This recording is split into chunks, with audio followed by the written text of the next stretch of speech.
Chapter number 1 का complete solution, जो कि चैप्टर नंबर 1 हमारा होने वाला है हमारे आसपास के पदार्थ। तो हम जानेंगे पदार्थों के बारे में। पदार्थ किसे कहते हैं? तो इसकी डेफिनेशन है, पदार्थ ब्रह्मांड का वह अवयव है जिसमें कुछ ना कुछ आयतन होता है, कुछ ना कुछ स्थान घेरे हुए होता है, और हम इसको अपनी ज्ञानेंद्रियों के द्वारा महसूस कर सकते हैं। उन सभी को हम क्या बोलते हैं? पदार्थ कहते हैं।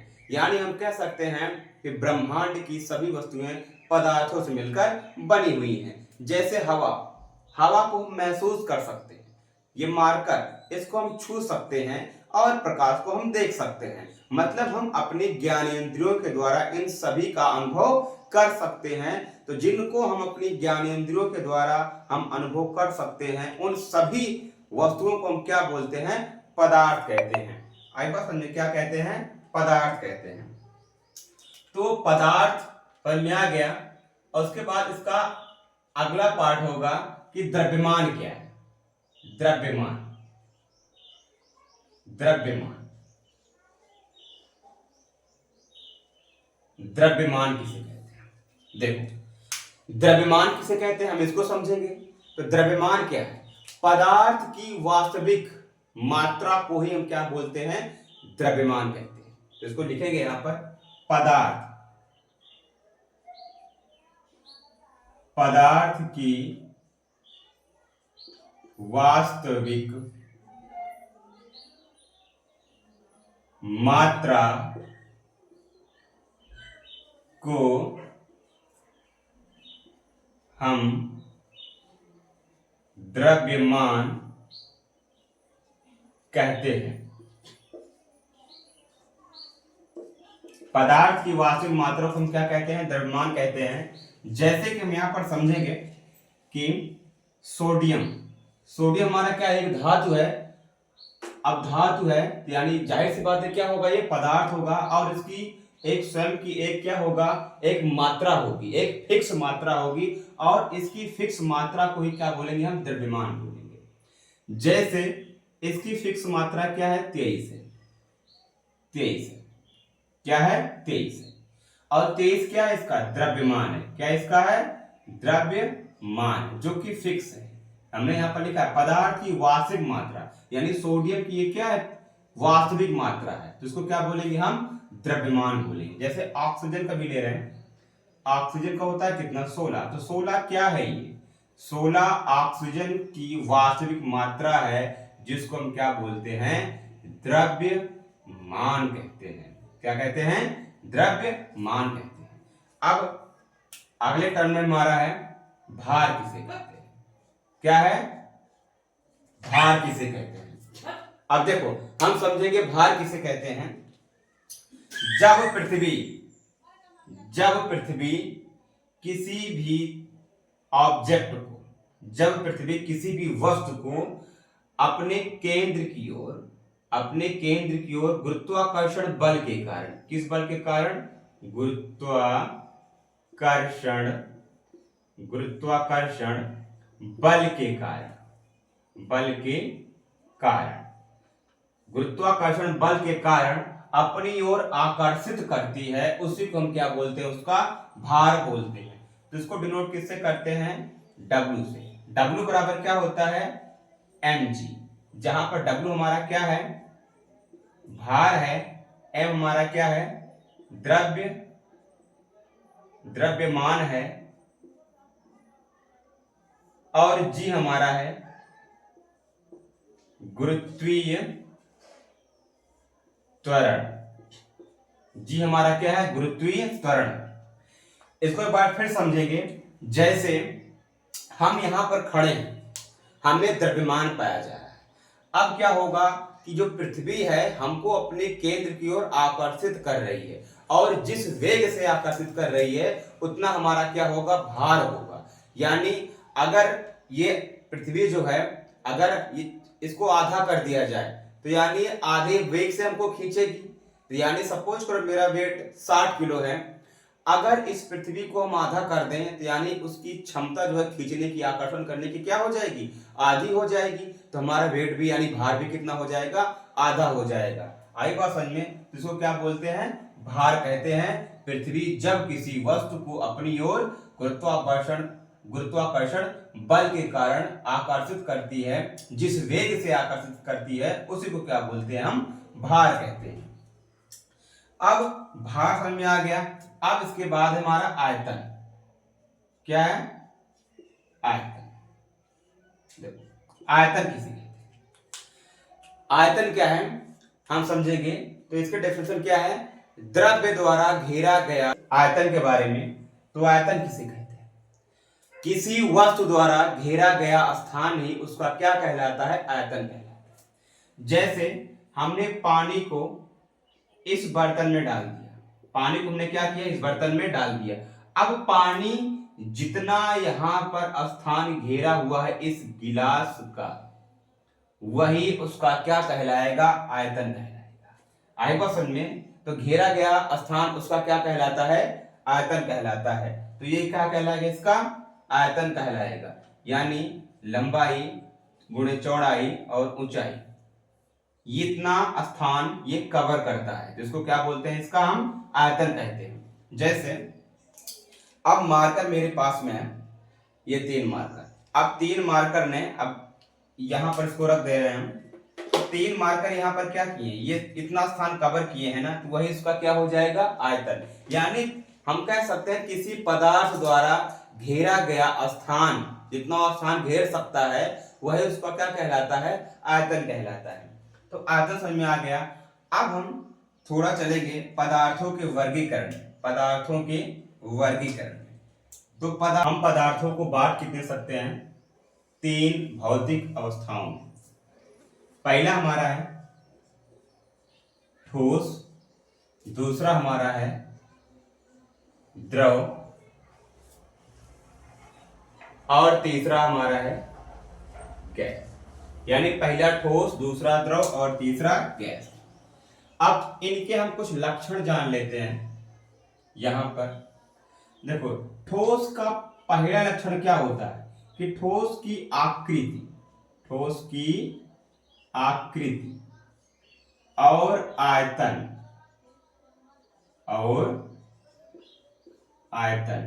निश्चित होता है, निश्चित होता है। ठोस की आकृति और आयतन निश्चित होता है, जबकि द्रव में क्या है? द्रव का आयतन निश्चित होता है। द्रव का आयतन निश्चित होता है।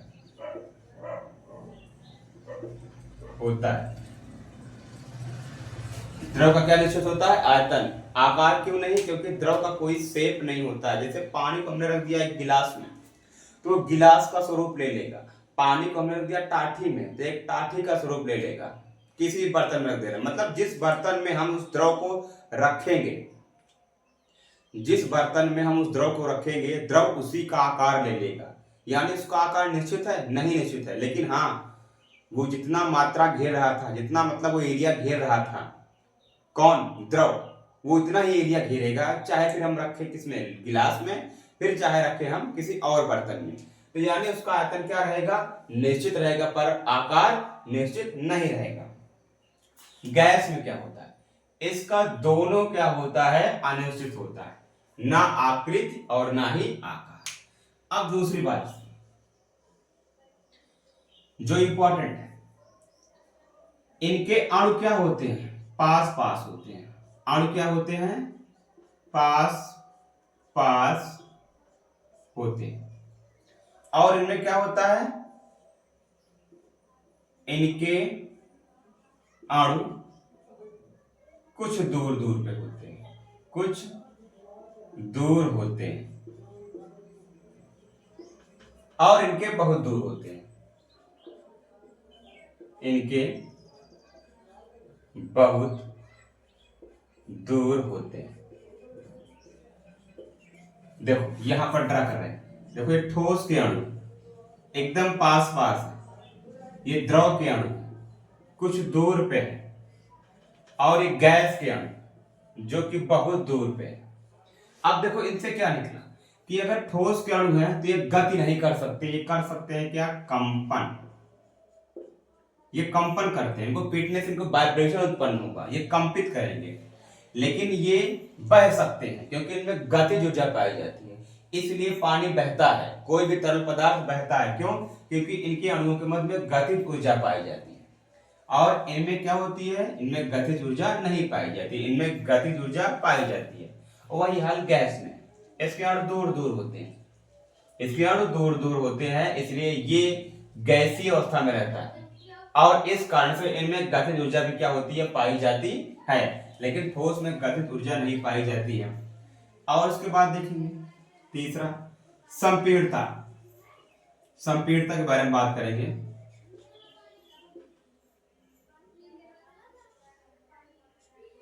संपीड़ता, संपीड़ता किसे कहते हैं?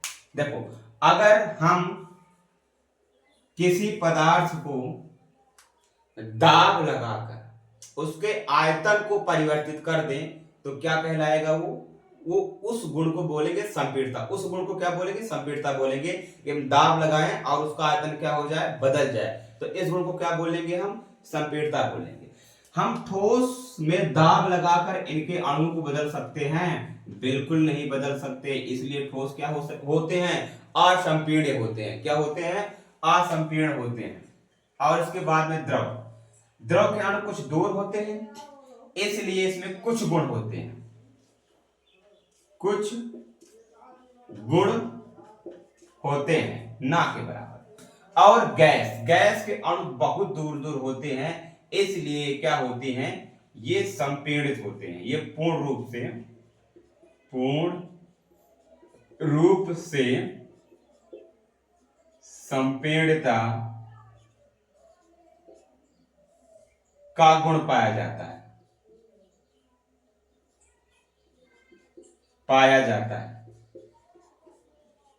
संपीड़ितता का गुण पाया जाता है।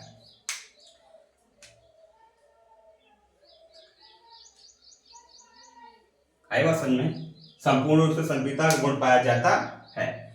अब हम चलेंगे इनकी अवस्था परिवर्तन के बारे में। तो यहां पर लिखेंगे अवस्था परिवर्तन।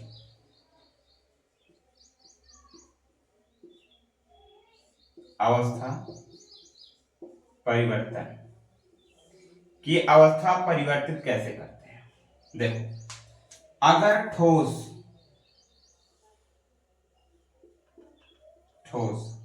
सीधे द्रव में बदल रहा है, ठोस सीधे द्रव में बदल रहा है, तो इस गुण को क्या बोलते हैं? इस गुण को बोलते हैं गलन। क्या बोलते हैं? गलन बोलते हैं। अगर द्रव सीधा किस में बदल रहा है? गैस में बदल रहा है, तो इसको क्या बोलते हैं?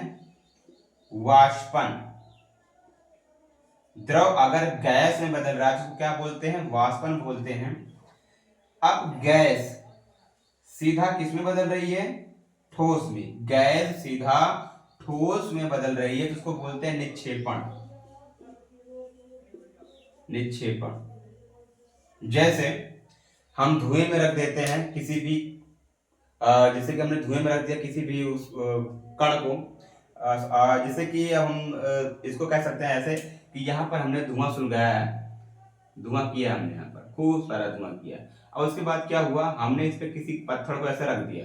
अब धुआं क्या होगा, धीरे धीरे इस पे क्या होगा, इकट्ठा हो जाएगा इसमें कार्बन, तो इसी को क्या बोलते हैं हम? निक्षेपण बोलते हैं। कि गैसीय अवस्था सीधे क्या हो जाए, वो कहीं इकट्ठा हो जाए, तो उस अवस्था को क्या बोलते हैं? निक्षेपण। तो गैस सीधे कहां पर कन्वर्ट हो रहा है? ठोस से, तो उसको क्या बोलेंगे हम? निक्षेपण बोलेंगे। उसके बाद में अब हम चलेंगे इसके उल्टा। अगर द्रव से सीधा ठोस बन रहा है, द्रव से सीधा ठोस, तो उसको क्या बोलेंगे? उसको बोलेंगे हम जमना बोलेंगे। क्या बोलेंगे उसको हम? जमना बोलेंगे। अगर गैस सीधा किसमें कन्वर्ट हो रही है? द्रव में, तो उसको क्या बोलेंगे हम? संघनन बोलेंगे। क्या बोलेंगे? संघनन। अगर गैस कन्वर्ट किसमें हो रही है? द्रव में, क्या बोलेंगे इसको हम? संघनन। अब ठोस सीधा गैस में परिवर्तित हो रहा है, ठोस सीधा गैस में परिवर्तित हो रहा है, उसको क्या बोलेंगे? ऊर्ध्वापातन। ऊर्ध्वापातन।